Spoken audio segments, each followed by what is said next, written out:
Dawn, a comedy game design podcast by two guys who know nothing about comedy nor game design. I'm Trevor Scott, and with me, as always, is Ben Slinger. Hello, hello, hello. Hello.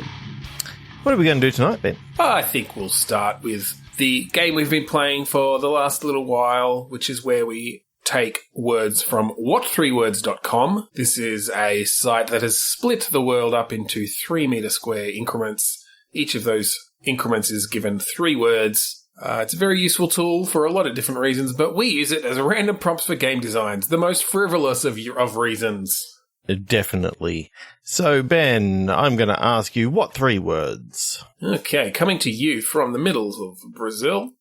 Gaunt, backbones, impact. Gaunt, backbones, impact. I'm just picturing, like, a gaunt creature getting smacked in the back. Well, yeah, immediately I pictured Slender Man being attacked and going into one of those, like, Mortal Kombat X-ray modes. As Slender Man's back is broken. And that's the opening of the game. You play Slender Man, you've been beaten. No, is this a, like, professional wrestling game with horror movie bad guys? It could be. I kind of like the idea of you playing Slender Man and he's just been beaten and it's all about him sort of training up and doing the sort of Rocky montage, you know, to come and get these kids. And so this is Slender Man's return after a horrible defeat. Yes. Who has broken his back? Well, obviously the most famous backbreaker in all of comic history, Bane. He broke the Batman and he broke the Slender Man. So you naysay my wrestling idea. I think I'm going to have to veto Bane because I'm not doing a Gotham Slender Man crossover. I don't think. Why not? I don't know anything about Slender Man. I did watch. I think I watched the movie, all of it. I watched some of it. I didn't. Know. It's not much. So maybe let's veer away from both Slender Man and Bane. And whoa, blasphemy. We're going to throw away all the ideas that we've come up with so far. I mean, unless you have something. I mean, I guess we can continue. Just get rid of Bane. Just get rid of the last bit. All right, we'll get rid of it. All right, so okay, you're Slender Man. Your back's been broken because you are very slender. I imagine your bones are kind of brittle. Yeah, it's kind of like just a stiff breeze will snap you in half, sort of thing. Like, so it's all about working those muscles, and the whole game is training. So you're doing all the, like, whether it's in VR and you're doing literally like a VR fit sort of thing, building up muscles, doing sit-ups. Is it in VR though, but like, you've given them these huge long arms because they've got like the huge long slender arms. And so you're mapping those long arms to the movements. But they're essentially like way out in front of them because they're so long. Yeah. Just to really give it this weird sort of body horror situation of Slender Man at the gym. Yeah. I think that's the entire game. Like you're sort of building yourself up and doing sit-ups and doing, you know. So, okay. You physically have to do sit-ups to do that. Like, yeah, sure. You detect the head and the arm position. Yeah, that's fine. Yeah. You know, comment on their technique and make sure they're not hurting themselves. All right. So, okay, yeah, is this essentially like a Wii Fit or like a fitness game with just with the promise of murder? Yeah, with this Slender Man murder vibe overlaid. Yeah. Is it just Slender Man then, or do we bring in other horror movie DLC? That's where all the money is. Like unlockable characters. No, not unlockable. Purchasable. Well. Unlockable by cash. Well, I think you have to give them some incentive while just playing. So, you know, if they detect, you know, oh, you can now do, you know, 500 sit-ups in the sitting, you do unlock the Babadook. And you're obviously doing these sit-ups in front of a mirror, so every time you come up, you always see what character you are. There's very much a visual aspect to it. Yeah, and because you're no longer Slender Man, the hands don't go freakishly far away. No, but now the big hat can get in the way of the sit-ups. Yes. Are there other horror movie villains, at least at the gym, around you? Yeah, I think you see like Slimer. Ambient characters. you see Slimer and Zul sort of over there, just doing their thing. And then over on this side, you may have like a Freddy's glove and like the machete from Freddy versus Jason or whatever, up on the wall, but you don't see the characters yet. They're the DLC that you can even just to have them in the gym. I thought maybe that would be a good way to like entice people. It's like you can watch them working out there as sort of non-playable NPCs. When your character gets knocked out from doing too many sit-ups, then you see Freddy and he's like your in-dream trainer. Like, oh yeah, okay, that's fine. And then you've got like the monster from Cloverfield spotting you as you do weights. Like towering above you. Yeah, just like pinching, just like with his little pinky fingers, just grabbing it if you can't lift it anymore. Yeah. Mm-hmm. Yeah, that's cool. Cool. So do we need to put a peripheral for all the weight stuff, or is this just lots of reps, small weight, therefore? Yeah, I guess you can't actually make the weights any more like in-game than what your VR things weigh. I guess you could like put some peripherals where you essentially attach weights to your VR controllers, kind of hook them on. That is kind of cool. Okay. All right. Trev, hey, what 3 words? Hidden ears flash. Hidden ears flash. Okay. So when I hear flash, I kind of think flashbang. Oh, okay. I was going to the DC character because he sort of does have those little ears on his costume, doesn't he? Yeah, he does. Oh, well, no, he's got the little, cool they're like lightning bolts, but they kind of look like ears. Yeah, they're lightning ears. Yeah. Okay, what's hidden about the Flash? I mean, it could just be his identity. I don't know if there's been a good Flash game. Maybe we could tackle that gameplay. Like, how do you do super, super, super high speed as a gameplay mechanic? Super slow motion. I mean, without making it boring, though, No. Everything else is going in slow motion. You're going at super speed. No, I know. I get that, but like, do you have unlimited usage of that? Like, do you just have to then? You got to keep eating. Still wait for. So it's basically like Pac-Man, but everything where you have to like move from meal to meal to keep your because your metabolism, you can launch into it. What I actually imagine. Sorry, just before. Because now I'm just picturing this essentially as a survival game where your hunger and thirst is going down and you're just having to wander around in this slow motion world where basically nothing's moving and you've got a mission, but you're moving so fast, but we're viewing it from that like regular speed time frame that it's literally just an entire game of you going through a frozen world doing one thing. You know what one of the worst things is? Getting a mission over like, your radio, because that radio has been going for a long time and, a second still hasn't passed. Like, they really need to change how they send you the messages because, you can think so quickly. Yeah, I guess they could send them at super high speed, high frequency sort of thing. But I guess even receiving the radio waves, like, do you have to run, smash, bang into the physical radio waves that are radiating towards you? Maybe that's how you have to get the messages. And get them in the right order. Yeah. I love that idea of you're doing this mission and all of a sudden you essentially see this just like glowing wave going past. It's like, oh shit, someone's trying to send me a message. I need to run into that physical radio wave. Yeah. So that my headset or whatever can decode it. I love it. That's fine. As long as at the end of the game we do a real-time replay of all these scenes. At the end of each mission, yeah. Or at the end of each mission, yeah. And so you just get these shots of just this blur as shit goes flying and food goes missing and...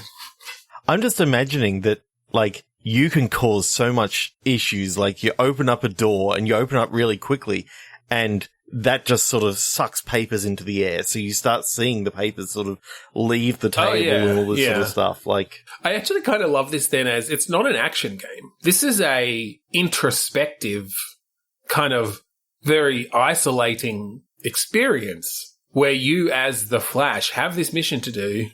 You are having to go from food spot to food spot and just empty them out to fill your belly. You can't talk to anyone. you maybe get these, like, occasional radio waves, except, like, you're doing this so fast, they barely have time to send them. Like, the situation can't change that much in basically across the time of a mission.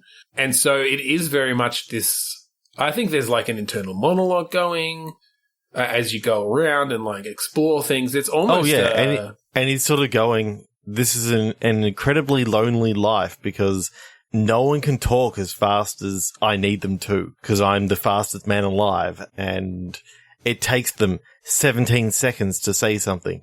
But to me, that's 17 weeks. Yeah, exactly. And, like, he or can... whatever it is, you know. He can slow down to their speed, but it's almost painful for him. Oh, I'm just imagining that the entire time his brain is going at that speed. He just has to, like, go, okay, they just said this.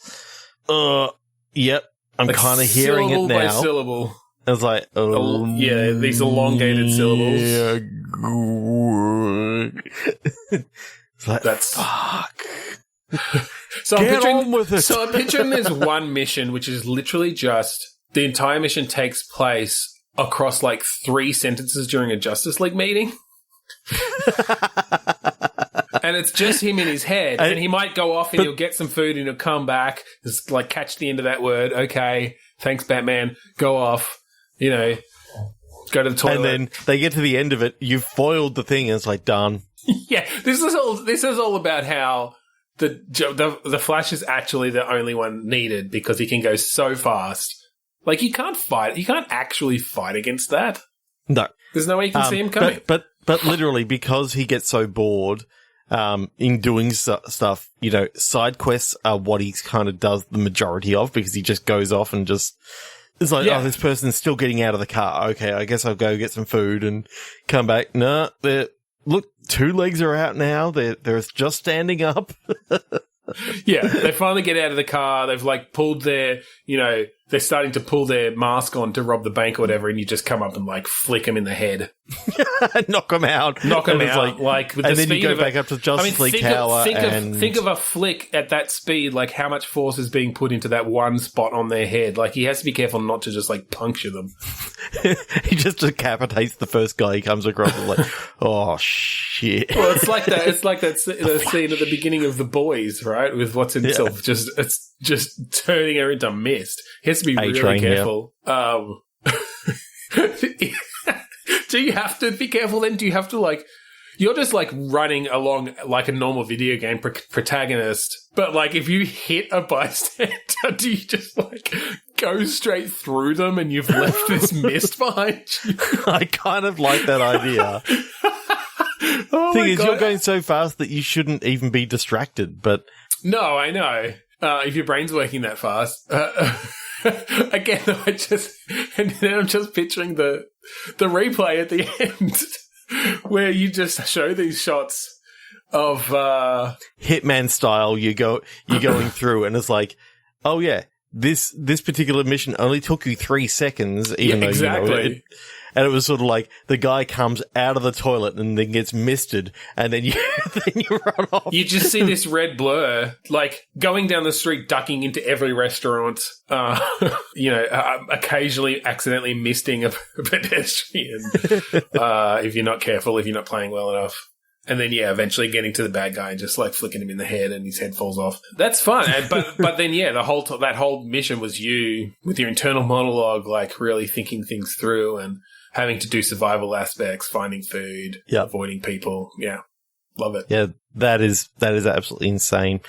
What I do love about it is the fact that you could take any speedster and it could just be like, it doesn't even have to be the Flash. If basically DC doesn't want to sell off the license, oh well, guess what? We're going ahead with, like, the fastest man alive who just happens to have super. Yeah, we call him the Bash, because of the way he just indiscriminately runs through people and turns them into mist. Is actually an international criminal. Because of the number of people he's just run through. They haven't been able to catch him because he's so fast. Is a problem, but, it's a lonely life. Yeah. Ben, what 3 words? Sure. Befriended, midterms, pivot. So, I mean, this... Was that midterms in the middle? Midterms, yeah. So it's set in high school. Yeah, it's not a concept we specifically have here, but I think everyone knows it. Midterm exams of some sort. So yeah, high school or maybe college. Yeah. And I feel like this is a story about making friends with someone who changes your life, right? Ooh. You pivot, So you're heading down a path. You're in college. You're heading towards better the than what career I was of your thinking about, dreams. because all I could think about was pivot tables. You're in Excel class. Doing a midterm on pivot tables, and you must write a query to get the data and then process the data into a pivot table. It's a Zachtronics game built around pivot tables in Excel. No, I think this is a narrative thing. I think, essentially you have been going down your merry path, living this privileged life. Yep. Heading, getting what you wanted. You got into the college you wanted. You're going to get the job you wanted. Going through your midterms. You're going to ace them because you're a great study, but you make friends with someone who turns everything around in some way. Yep. Now, the question is how? Are they an inspiring manic pixie dream girl or boy sort of character? Or do they kill someone and ask you to help them bury the body? Manic pixie dream girl or boy who kills someone and asks you to bury the body.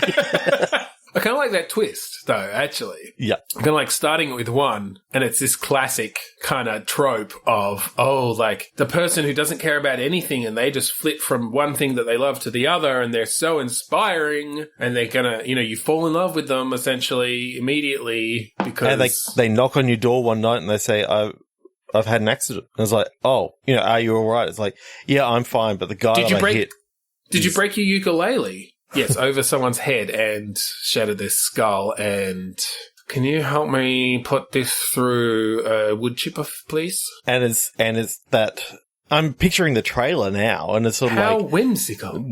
Boy meets girl or girl meets girl, whichever character you want to be, and it's like it's this whimsical tale of murder and and love and murder and burying. And love, and happiness, and pixies, and...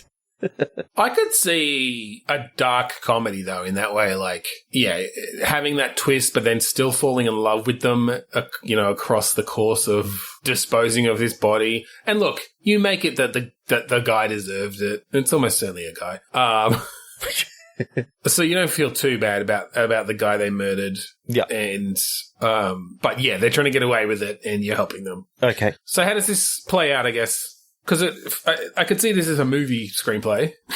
Yeah. How to make it a game? How to make it a game. At different points in the game, I think you play both characters. You start off the game sort of playing as, the straight-laced character. Yeah. And... going through doing some heavy rain-esque menial tasks and that sort of stuff. Yeah, going around the college, like talking to your friend, like different people. Yeah. And it gets to late one night after you've met the pixie character and, you've had a nice conversation and you've sort of got to know them a bit and you gave them, your address on the quad and all this sort of stuff. But it's late at night, it's midnight. It's just, I think the clock just strikes midnight and the pixie person's at the door. Well, I think you have to have at least like one day with them or like one evening or something. Maybe it's even that same evening. It's like, you meet them that morning, you go out for lunch together and so you have a little bit of conversation stuff there. You're having such a good time. You go out to dinner or whatever, like you go out to a bar. But then at some point you leave them like, it's like, I've got to study for the rest of the night. Like I have to get back. And the pixie character is like, yeah, okay, like, but I'm going to keep partying. And so then, yes, it cuts to you're studying essentially. You've just finished studying. You've fallen asleep on your books and there's a knock at the door at, essentially like 2 a.m. or something. And then bang, it goes 2 hours earlier and it then follows the pixie character as when they left them or whenever they left them, they're going off and this guy's harassing and then like... I think it plays up to the point just before you actually see what happens. Yeah. So that then you can cut back to the scene in the dorm and they tell you. Yeah. I'm picturing that's not the only part of the story. Like there's some other stuff that like where she cuts the story isn't actually the end. It's too convenient where they sort of cut it. Okay. and that there's actually more going on here. Yeah, that he was more than just a harasser. There was like something else. Yeah, and darker even. And it comes into I'm picturing, because it's, college and all this sort of stuff, there's a lot of, horny men out there that, I could just imagine that this is, something that's actually happened to this character, and the only retaliation that she had was to potentially do this. But then I kind of like the idea that maybe she didn't do what she thought she did. Like, that particular thing didn't actually kill the character. It was something else that well, I guess you could. Yeah, well, I was sort of starting to think how else you could twist the story, because obviously you don't want to go down the point of there's careful ground to be tread around. Yes, them not actually thinking what happened. But maybe there's something deeper here where it's not just like yes, this guy was probably going to rape her, right? So she killed him. That's part of it. But what she's leaving out at this point is like he's actually a colleague on this super top secret like science project that the college has been funded for by the government, and the reason she can go out and like dance and party all the time is that she's actually this like super intelligent scientist who is getting paid all this money to like develop something. Yep. And this guy is like threatening the whole project by his behaviors. So what I was sort of getting at in the fact that everything that she sort of said didn't necessarily happen is more that, yes, she smacked the ukulele over this guy's head. Yeah. She thought that he was dead because he wasn't moving, but when she left, like, it turns out that he was still alive and he did actually move a bit, and someone else came in and actually made the killing blow sort of thing. But she thinks that she thinks she's killed him. Oh, I see what you mean. Yeah. Well, so I think it's not a gaslighting situation. It's a no. She just believes that that was she the killing blow. She killed him. And, what she did was knock him out. Yeah, and that's fine. And I think you do then go and you find him dead. But maybe he's not quite where she left him, and so you start having to get more information out of her, like, hey, have you told me everything? And then that's where you start getting into, well, like, there's this whole secret experiment going on, and maybe it was someone else from the experiment who, wanted to make sure that this guy wasn't going to threaten it, and it goes into this darker, deeper thing. I like that. I like the different ways that we can subvert that trope. Yep. By the manic pixie thing is kind of a facade. And so it's not just this person that fits into the character's life. What she thinks, people are expecting of her. Yeah. Well, you could even go into, women in science and stuff, like having to act certain ways to be taken, seriously enough, or just to give off the certain personality that people expect from someone in science. So, like, being the manic pixie girl means that she's seen as non-threatening to people's jobs or whatever, even though she can, wipe the floor with them. Yep. Scientifically speaking. Okay, I think we'll move into our last, 3 words of today? Yeah, let's do that. Tell me what you got. So, Raves. Wizard. Beam. I love the idea of a wizard rave. Exactly. That's amazing. I'm picturing, all these wizards firing off dancing lights and all this sort of stuff, and they're all just their wands and shit, flinging around everywhere, firing off, fireballs and shit. Yeah, sparks and yeah, totally. Colour spray. So, I mean, that's an awesome scene that has to be in the game. Yes. How do we get there? Okay. Who goes to raves? Wizards. In this world, wizards. Teens, or at least early 20s. Like, what do we explore? Because, I mean, wizard school, wizard college, that's all been done. Yeah. What about the wizards who drop out of school? Ooh. Talking like the 19, 20, 21-year-olds who have got a share house together. Yep. Not going to school. They've all got menial jobs. All they know is cantrips and level 1 spells. Like, the very basic. They know street magic is the thing. This is the shit you don't learn in the ivory tower of academia. Wizard TAFE, motherfucker. No, you'd never learn 3-card Monty and, I don't know, pick a card, any card. Well, it could be that they can use their cantrip, they can use their minor level spells to hustle. Definitely, minor because I think illusion. this is obviously still a world where wizards aren't part of everyday society; they're still hidden. Yeah. So while everyone's off at Hogwarts these kids are hustling on the street. Yeah. Okay. So, it's an underground world of wizards set in like the 2000s. Yep. Like, I think early 2000s, because that's when raves were rather prevalent.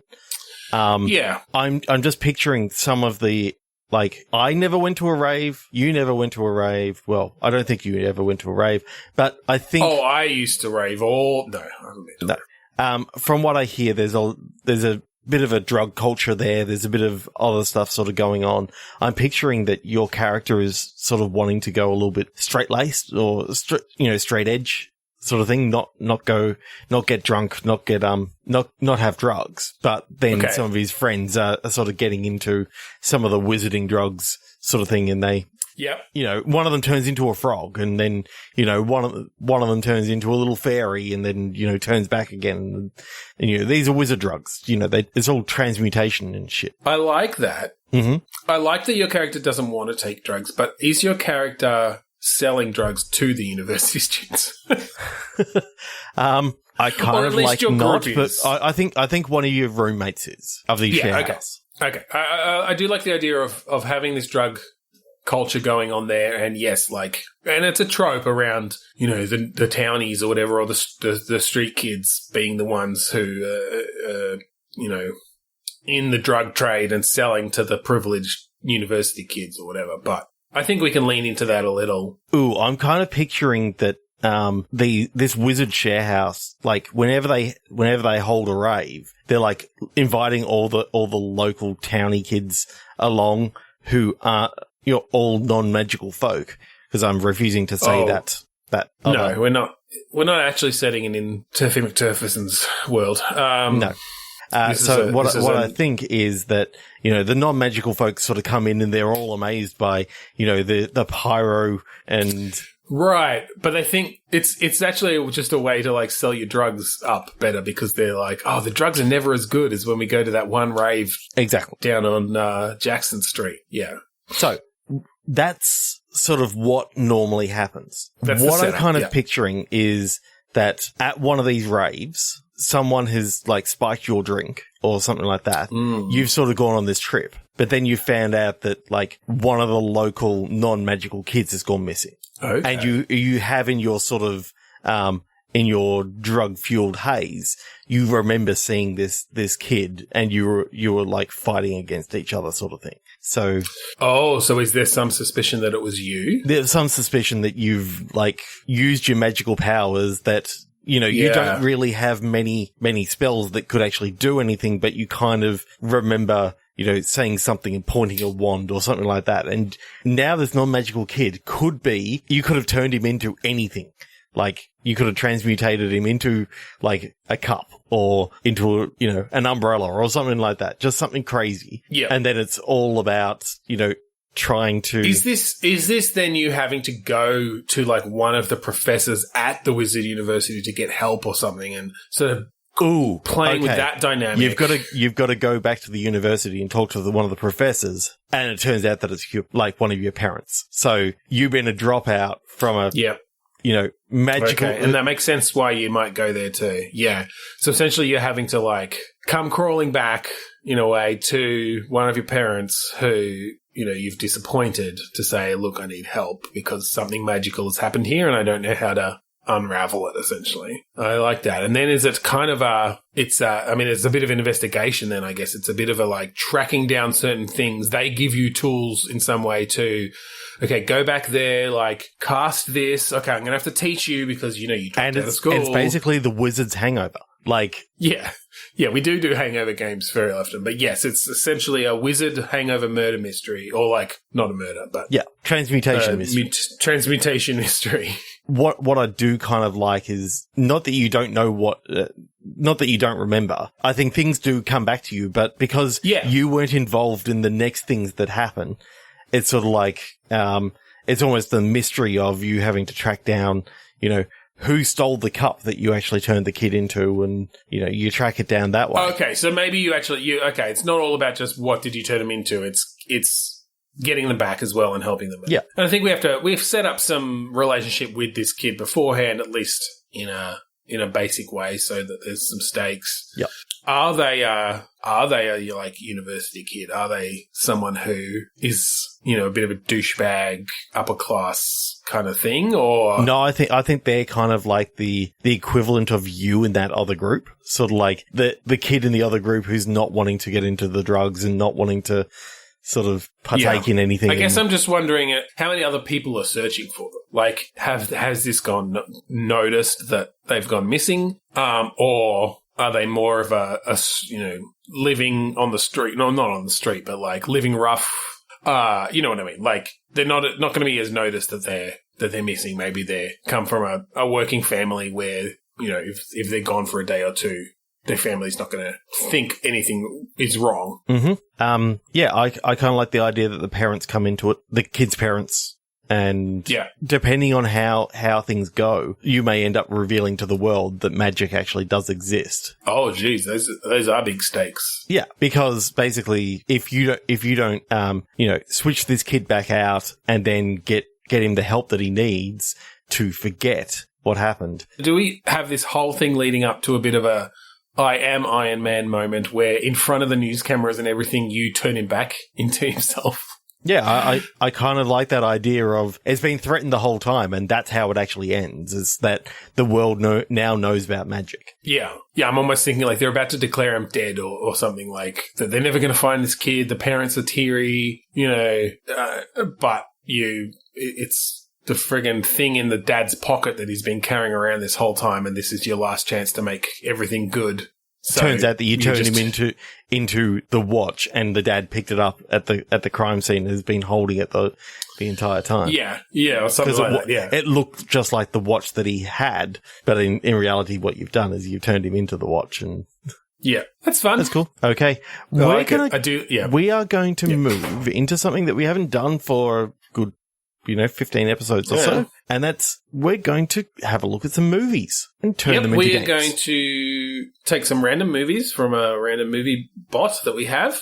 These are movies that exist in the world, but we are going to take either just the title or the synopsis as well. We may think about what an actual video game tie-in for a movie might be, or if it doesn't suit that, we might just think about what a game with that movie title could be. So I'm going to let you go first because I know what you have, and I've got something I definitely want as a yeah, sure. I'll stick as a game. I'll stick with that. Mm-hmm. So the movie that I have is 2006's Slither. James Gunn.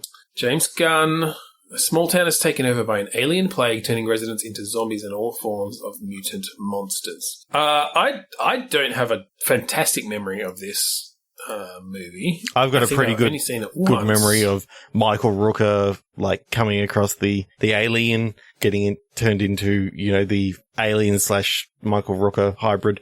Then you got Elizabeth Banks and no memory of this. Really? I literally think I've only seen it once when it Nathan Fillion. So I know Nathan Fillion's in it. I think I've literally watched it once 15 years ago. Such a good film. So I think, look, let's just think of the general, either the title or we can go with alien invasion. Yeah, I think you slithery aliens. You take the idea that it's like parasitic worms that come to Earth, and you're not quite sure who they've sort of infested at first, and then a body snatchers kind of deal. You're playing the local sheriff. Looks kind of like Nathan Fillion. Couldn't get the rights, so it's Alan Tudyk. He'll voice anything. I'm just going off the fact that in Santa Clarita Diet, in the first 2 seasons, the character was played by Nathan Fillion, and then in the 3rd season, it's played Alan Tudyk. Because, of course, you can just replace Nathan Fillion with Alan Tudyk like that. Well, look, Nathan Fillion couldn't play both an armadillo and a chicken in Disney movies, so no. Alan Tudyk, I think we're in good stead. So what I'm picturing is that you're sort of the start of the game, you're sort of just going out on calls and, little domestic disturbance here and, something happening over there. And then all of a sudden you come across like something somewhat otherworldly and you shoot it and you kill it. And so I'm kind of picturing a mix between like Alan Wake and Dead Space. Ooh, I was kind of thinking, LA Noire would be in there a little bit as well because you got the sort of driving between the scenes. That's fine. I mean, I guess the Alan Wake is more the small town sort of vibe, and then the Dead Space is the slithery kind of creatures, and I think like maybe shooting off limbs and stuff makes sense for these kind of creatures. Yep. Can we put some fun stuff where, like, if you shoot off a slithery arm, it, like, will still wrap itself around stuff nearby, like kill a dog or something? Ooh. It's kind of like you need to actually destroy the brainstem of the worm. Otherwise, like, all the appendages... all the bits are still... Yeah. Well, because essentially this is like... it's sort of these mini hive minds where it is a number of creatures infesting this body, but they're all controlled by one single creature. Yeah. So yes, like you can shoot off an arm. All that means is that they're not holding on to the other ones anymore. I do like the idea that the king worm isn't necessarily in the head every time. It could be in the leg. It could be in the left arm. It could be in the torso. That's fun. I like that. And obviously you give some visual indication, the occasional additional or different colored pulsing or something, or a particular protrusion maybe. Yeah. To help the player know where to shoot. But yeah, you're essentially, as you come across these things, having to like shoot off limbs one by one while continuously not being killed by them. Yeah. And that slows them down. Over. Like, can we have a mechanic where it's being taken over by them doesn't kill you immediately? Well, I think you get that mechanic from Watch Dogs Legion where you're playing the police department. Oh. And you can recruit new people into the police department as you save you're essentially deputizing people. But essentially you can have a permadeath mode of you don't solve all the things and your character dies and all of them get turned into zombies. Okay, that's fun. Did you play the free weekend too? I own the thing. Oh, you already own Legion. Okay. No, I like that idea though of, yes, deputizing people into the police department. And if one of your people gets killed or taken over, I mean, particularly if they get taken over, then you switch to one of the other people. They might have to kill your previous characters. Yes. They're still wandering around the town. Yeah. That's fun. I like that a lot. And they're still going on that call. It's like, the sheriff hasn't come back from the, McMahon's farm. Let's go on out there and see what happens. Yeah, you get to choose one of the other deputies, but then whoever goes and like kills the previous sheriff becomes the sheriff. Yeah. Because they've just confirmed that they're dead, essentially. Or finds the dead body if they were actually killed. That's cool. I like that a lot. So, I mean, at this point, you're building your troops. You know something's going on in the town now.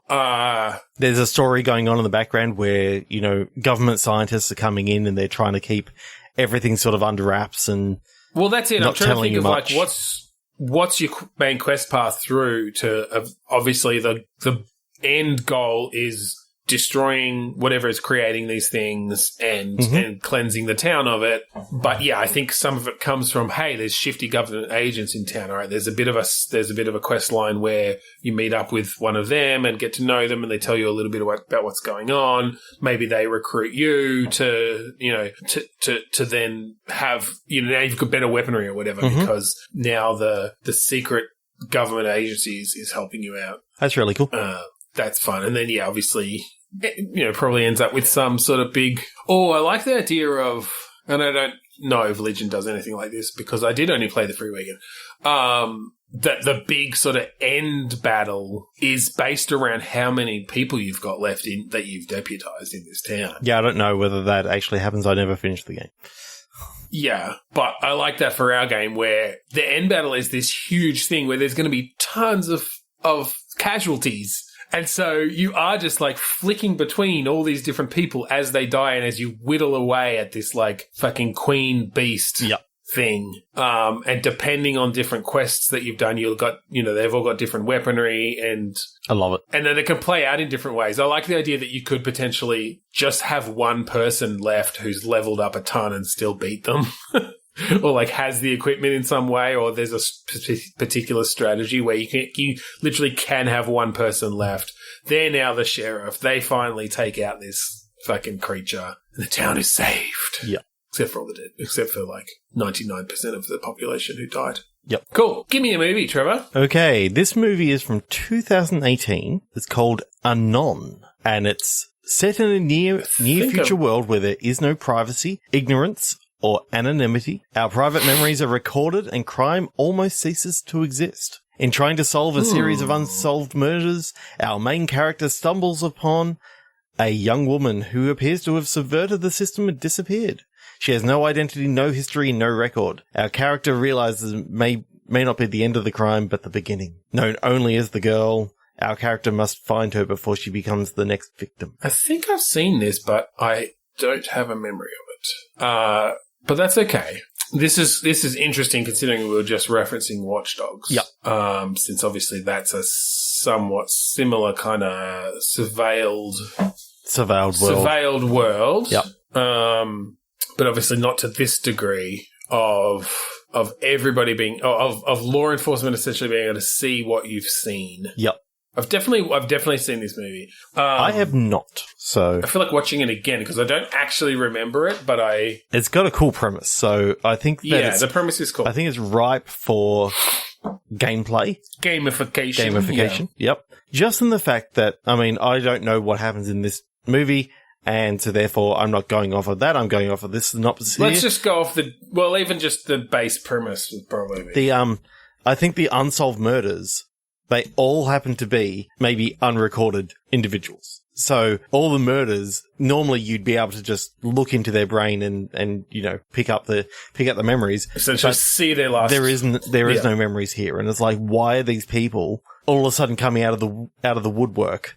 And I like this as we've sort of done this before, but. Hey, fuck off. We're 225 episodes in. We've done everything before. Where you are having to, filter through these memories of different people.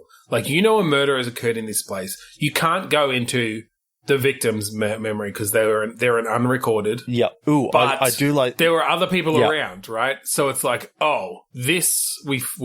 security camera footage is basically each person's eyes sort of thing. And what Exactly, yeah. And so you're kind of flitting from one to the next as you're like, this person walked past here at this point. Let's go into their memory and see who else was in the area to see if anyone was hanging around there at that time. Okay. And then I'm walking past the alley here, there's nobody. Okay, what about the next person? All the way down the end of the alley, you finally see another person and they're walking down the other way of the alley and Yep. And it's like, then you happen to see, they look down the, They look down the alley, they see a figure or something. Not even a figure. There's you can see that, the body is laying down, but they just haven't sort of picked it up. They haven't registered.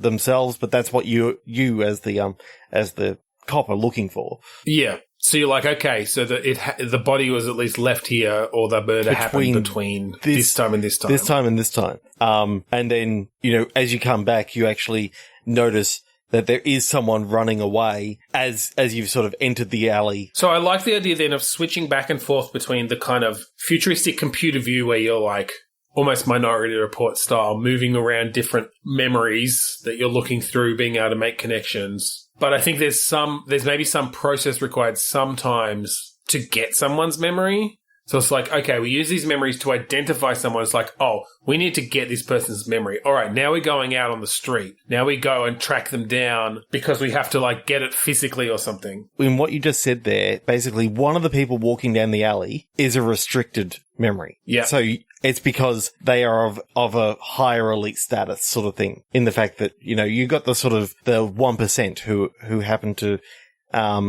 be protected. They're like, it's the son of a judge or something like that. So I think you've got the 1% who have restricted memories, and then you've got the hackers who have managed to install software that prevents automatic downloads of even if it's just a certain time frame or different things, like obviously it's a bit hackier there, but it does, both of those require you having to actually go out and like talk to the people or find the people, get a warrant for them or different thing, like doing some social engineering basically. I kind of like the idea that your character, he's got no qualms with these people, like protecting their memories. He's kind of against the whole thing himself anyway. I kind of picture our guy here. He finds a hacker. He's like, fine, you guys can do that. Just let me do my job. Give me access to it without me, having to beat you down or anything like this. And I'll be happy and I'll let you go on your merry way. If I've got to fight you on it, I'm going to make sure that you're arrested for it, sort of thing. Yeah, I think this is where you give the players a choice. And whether we go, full kind of Paragon renegade or just a good cop, bad cop or whatever. But yes, you have options where you can talk them into giving you access. Or maybe you have to like arrest them, beat them down, stick them with a syringe that like the physical access overrides the wireless or whatever, the hack that they've got in place, and then you've got access that way. I like that choice for the player. Cool. Hey, Ben. That's fun. What movie? I have a movie from 2020. Mm-hmm. This was presumably made just before the pandemic. I think that's Russell Brand in the poster. The movie is called Four Kids and It. A group of kids on holiday in Cornwall meet a magical creature on the beach with the power to grant wishes. Okay. Look up this movie. It's ridiculous. I will. But I'll throw my movie up as well, and you can make a decision. It's actually a documentary, so we're just going to go with the actual name of the movie, and it's Room 237. Okay. Or we can combine them, and in Room 237, four kids find it, a creature that can grant them magical wishes. Actually, I don't mind that. What if this is kind of it's set in a hotel, but it is a sort of E.T. like situation of kids finding. And yes, Russell Brand is in this film. Yeah, it was Russell Brand. I did look that up. Interesting, on the cast overview first build only, he is 8th. I think because all the kids got higher on the thing than he did. We can have Russell Brand voice a character in our game. That's fine. So yeah, I think it's set in a hotel. In room 237, like, strange stuff happens. These kids investigate, but what they find is that actually, like, some sort of magical creature or alien creature is living there. Yep. And you have a fun adventure trying to keep this alien out of the eyes of the adults, and maybe whether it's get them home or back to their family or whatever. Now that you've said that, do you know what Room 237 is in response to? Does it matter? Because it's The Shining. So now I'm just wondering if, Russell Brand plays the new caretaker of the Overlook Hotel. The Overlook. And his 4 kids are running around, and the it that they find is, like, happens to be a ghost. Oh, it's not Stephen King's It? It's not Pennywise? No. If we're doing Stephen King properties. But okay, I like the idea of a more whimsical story set at the Overlook. Basically you don't have an alcoholic going there and all this sort of stuff, and who's already depressed. No, it's literally a wacky kids adventure set in the Overlook where horrible things have happened in the past. They're reopening. He's the new, manager. Or are you saying that it's still, do we stick with the caretaker over winter? I kind of like the idea of the caretaker over winter, because just to set it up as a parallel and then totally shift tone? Okay. All right. So essentially this is a parody of The Shining. A parody of The Shining, but set in the same location. Basically, it turns out that, because there wasn't any darkness in these kids' lives, the thing that manifests in room 237 is actually, a magical sort of being, rather than, I think it's another kid who maybe died, there, tragically, but you don't go into that too deep. You allude to it, certainly. But this kid wants to play. Like, this kid finds this group of other kids, and they have fun riding their big wheels down the they do. hallways, surfing on the rivers of blood coming out of the elevator. Well, I think, the rivers of blood, they're... Maybe we don't pull that in. They're definitely there, but it's like, I mean, they're a main character. They're like a Disney, animated... Hey, everybody! I kind of like that idea from The Simpsons of, that's unusual. The blood usually gets off at the second floor. What does Russell Brand's character think of this, though? Does Russell Brand know about the ghosts? He's spending a lot of time, trying to fix the heater and keep all these things sort of going, and basically keep the hotel somewhat in working shape. Doing the caretaking sort of job and managing pretty well. Managing well, like the heat's always it's on. just that there's a lot of work to do. Yeah, so he's a bit more of a comedy relief popping up here and there character. Yeah.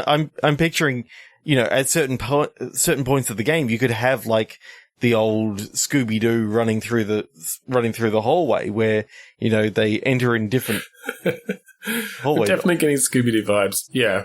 All right. So what's the goal? Like, do you control this whole gaggle of kids wandering around? Is this like you control the whole group? A la your RPG sort of turn-based. Or like Costume Quest or something where you kind of, you're just controlling a group of kids. I kind of like the idea that, if you remember the adventure game, I Have No Mouth and I Must Scream, how they had lots of different little adventures with lots of different people there, but they were sort of separate adventures. You got to choose your character and do like a little adventure. I kind of like the idea that you normally play the main, the oldest kid, but then you get to go through the whimsical adventure as each of the kids as they. So they all kind of have their little. They have their own things. separate little. Which might involve some of the other kids or the ghost kid but they're the main character in this particular part of the story.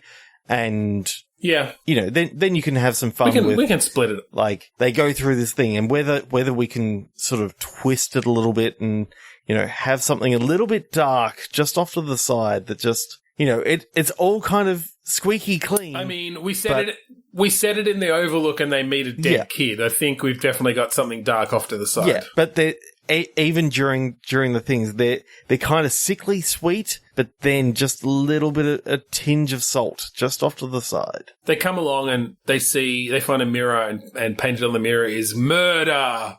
But then they realize that it's backwards and it's like, oh, red rum, that kid's drink that we all like. Yeah. Yeah. So it's backwards on what they said in the Shining. Yeah, I love it. Yeah, exactly. Yeah. Okay, let's go one more. One more? Yeah, quick one. All right, I have 2014's Outcast, which by the poster looks, definitely that is Nicolas Cage. Never heard of it. He's a knight.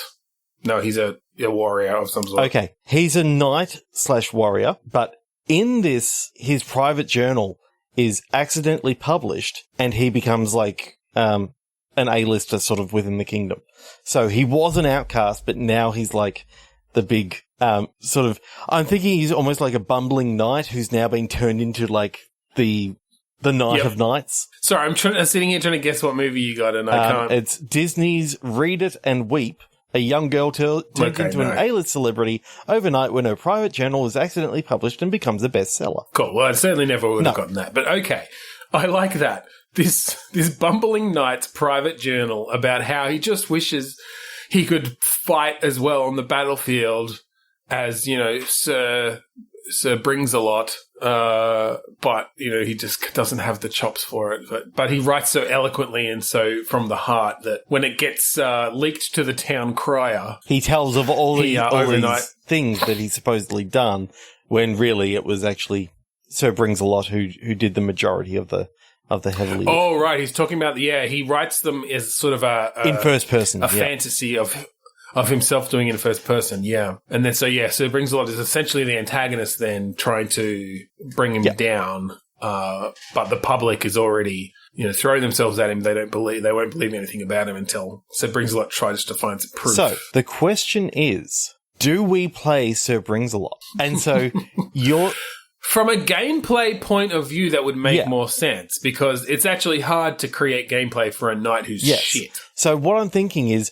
you go through like the first mission and it's all about, you know, these amazing deeds that you've done and all this sort of stuff. But what happens is that the bumbling knight who caused all the issues happens to write something and they believe that he did it and you're just, you know, you're not pulling your weight. And so basically it's all about what can you do? Oh, do you then get like kicked off the varsity team? Well, I'm now imagining what can your character do to make sure that they're actually going to, you know, be brought back into the king's favor. I mean, that kind of gives you the opportunity to be going off and hunting mythical creatures that are threatening the town. Like your Witcher and that sort of stuff. Yeah, or sort of Witcher style situation of bringing trophies back, and I guess that's what is enough to bring yourself back into favor. Maybe it's more that it's not just that this Dirk Fingerly, the bumbling knight, has overshadowed you, but he's actually painted you as himself. Yeah. Like, he's switched the roles, so everyone actually believes that you totally fucked up and, like, got people killed or something, and so you've been exiled. Like, it's not just, oh, you're in his shadow. It's like, no, you've been kicked out of the kingdom, you've been stripped of your knighthood, and so it's a story of redemption. But I think it's also because you were such a dick. Yeah, I think you're a dick. I think you're also a dick. You were a dick to this guy. And you were essentially the jock. You were being so mean to him and all this sort of stuff, and you almost caused him to die. So he thought he'd just get a little bit back on you. Didn't expect it to go this far, but still, he was not just trying to be. Originally, it was trying to be nice and just writing about, you know, your adventures, and then he just switched the names. He was your biggest fan. He was essentially writing fanfic, or like you're writing your biography, and then just switches the names, and that's enough to. Well, or it was just that someone found his writing and assumed that it was him, and it didn't have names or whatever. Yeah, but that's not important. I'm picturing there's something that he did. It's not that in there. Was somewhat treasonous, and, you know, he sort of got attributed to doing the really treasonous action. Yeah. And so, yes, then I think the thrust of the game is you're kind of on the outskirts of this kingdom, and it is a bit of an RPG where... I like the idea, though, that it's this RPG where you start with really good skills. Maybe you're having to learn... Maybe the RPG skill tree is something else. Maybe you're learning humility and how to be a better person. You've unlocked sympathy. I love that. You know, press X to sympathize. Yeah, well, or it just like unlocks different dialogue tree options or something, where you can put yourself in other people's shoes, and you kind of get, you know, a little bit of humility, and maybe you do a Undertale situation where, as you go on, like when you start, you're just slaughtering monsters and stuff to get these trophies because that's what you know. Yeah.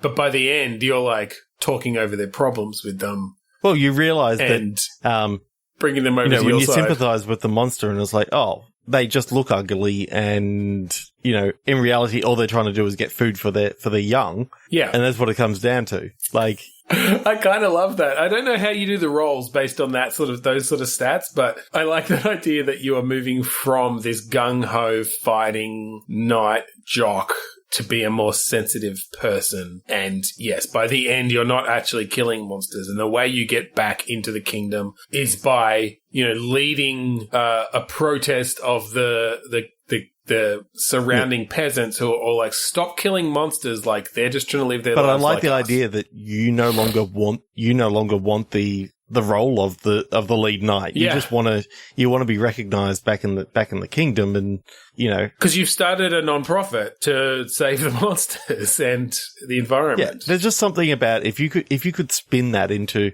a fun story, that you start off like slaughtering everything that lives till you finally get some. Well, and it's a twist on that whole, like, you start superpowered and then lose your powers or your abilities. You don't lose your abilities. You just realize that they're not the ones you need. You don't need to use all your powers.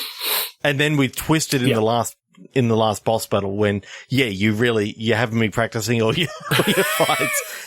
And a giant fucking evil dragon comes and tries to eat the whole, like, village. Well, the king turns into this giant dragon. Right.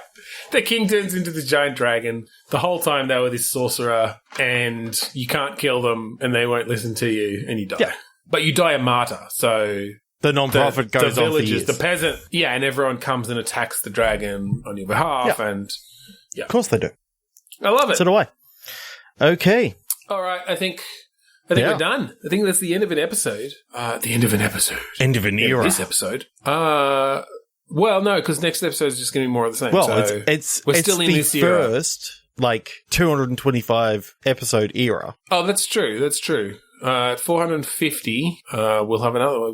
We're starting on the road to 450. Yeah, perfect. Great. Hi to any new listeners. We have told a few new people about the show recently, so I hope you're listening and enjoying. But if not, sorry. But if you, either way, go to podchaser.com/bitstorm, leave us a review, let us know what you thought, and show us some love. We'd enjoy that. Yes, and we'd also like to thank Kuradust for allowing us the use of the song Mount Defiance after the album Containment Failure. That's right. So thank you again for joining us this week on Bitstorm. I'm Ben Slinger. I'm Trevor Scott. And I'm at a wizard rave. Avada Kedavra. Avada Kedavra. Wizards.